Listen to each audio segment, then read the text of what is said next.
എനിക്ക് തോന്നുന്നത് ഈ രണ്ടുപേര് ഡൽഹിയിലുള്ളപ്പോൾ ഡൽഹി ബേസ് നല്ല ഈ തീരുമാനം എന്നാണ് എനിക്ക് തോന്നുന്നത്. അതായത് ഇവർ രണ്ടുപേരുമാണ് ഒരു തരത്തിൽ പറഞ്ഞാൽ സ്ട്രഗ്ലിംഗ് ടു ബി CM എന്ന് പറയാം.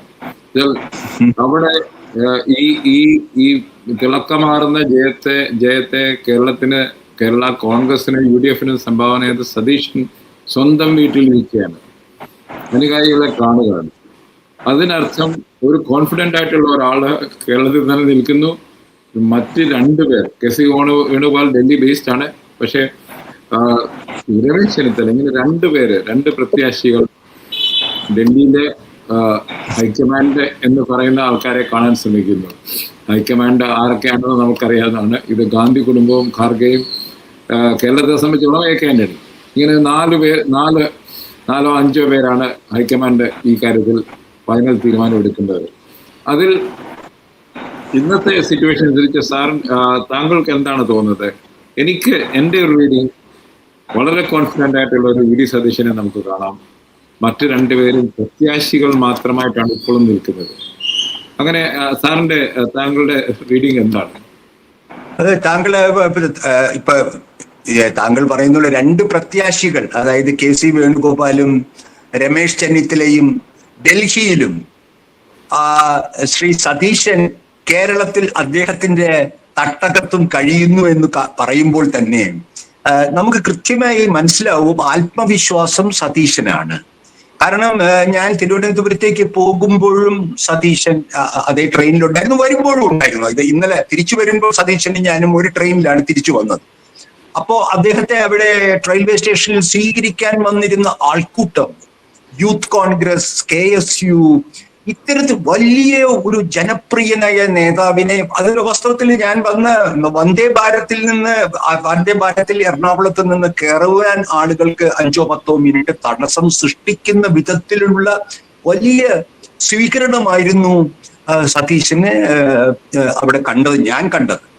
അതേപോലെ തന്നെ ഞാൻ പോകുമ്പോഴും ഈ പറയുന്ന പോലെ വളരെ സാധാരണ ജനങ്ങൾ, സാധാരണ സ്ത്രീകൾ, അവരെല്ലാം അദ്ദേഹവുമായി സെൽഫി എടുക്കുന്നതിന്, ഫോട്ടോ എടുക്കുന്നതിന് അപ്പൊ കാണിക്കുന്ന ഒരു ഒരു ഒരു നമുക്ക് അത് വളരെ പ്രധാനമാണ് ജനാധിപത്യത്തിൽ ആക്സസിബിലിറ്റി, ഒരു അടുപ്പം, ഒരു വ്യക്തിപരമായ അടുപ്പം, ഇത് സതീശൻ ആകർഷിക്കാൻ കഴിയുന്നുണ്ട് എന്നാണ് എൻ്റെ അനുഭവം.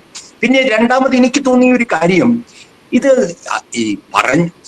സതീശൻ പ്രതിപക്ഷ നേതാവായതിനു ശേഷം അദ്ദേഹം പറഞ്ഞത് എന്താണ് തെറ്റിയിട്ടുള്ളത്, എന്തിലാണ് അദ്ദേഹത്തിന് പിഴച്ചിട്ടുള്ളത്, അത് പറയാൻ ഒരു ഒരു ഒരു ഒരു ഉത്തരവാദിത്വമില്ലേ ഹൈക്കമാൻഡിനും ഇതിന് MLA-മാർക്കും?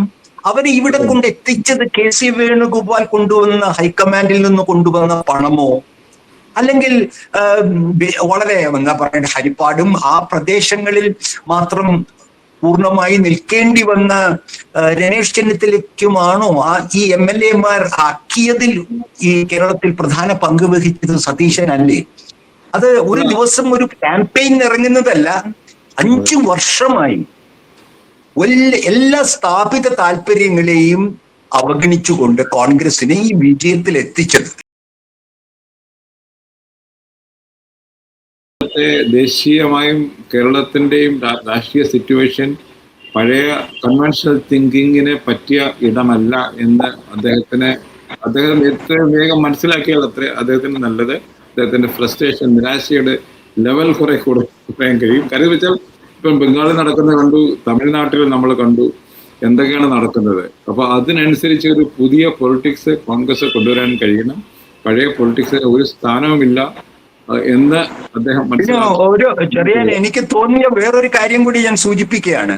കാരണം ഈ സർക്കാർ അധികാരത്തിൽ വരുന്നത് കഴിഞ്ഞ സർക്കാരിന്റെ സമയത്ത് ഈ സതീശനും കുഴൽനാടനും മറ്റും ഉയർത്തിക്കൊണ്ടുവന്ന നിരവധി അഴിമതി ആരോപണങ്ങൾ അവിടെ നിൽക്കുകയാണ് മുഖ്യമന്ത്രിയുടെ വീടുമായി സംബന്ധിച്ച്. അപ്പൊ അതിലെല്ലാം ശക്തമായ അന്വേഷണങ്ങളും കണ്ടെത്തലുകൾക്കും ചെയ്യാൻ കഴിയുന്ന ഇച്ഛാശക്തി, രാഷ്ട്രീയ ഇച്ഛാശക്തി രമേശ് ചെന്നിത്തലയെക്കാളും KC വേണുഗോപാലിനേക്കാൾ കൂടുതൽ അത് സതീശനായിരിക്കില്ലേ? പക്ഷെ ഇന്ന് ഞങ്ങളുടെ രണ്ടുപേരുടെ അസസ്മെന്റ് സതീശനാണ് ഇന്നത്തെ സിറ്റുവേഷനിൽ ഹോട്ട് ഫേവറേറ്റ്. പക്ഷേ കോൺഗ്രസിന്റെ രാഷ്ട്രീയം, കേരളത്തിന്റെ രാഷ്ട്രീയം എപ്പോഴും അത്ഭുതങ്ങൾ, വിസ്മയങ്ങൾ തരുന്നതാണ്. അതുകൊണ്ട് ഇതിലും ഒരു വിസ്മയം ഉണ്ടാവുമോ? അത് സതീശനോട് തന്നെ ചോദിക്കണം.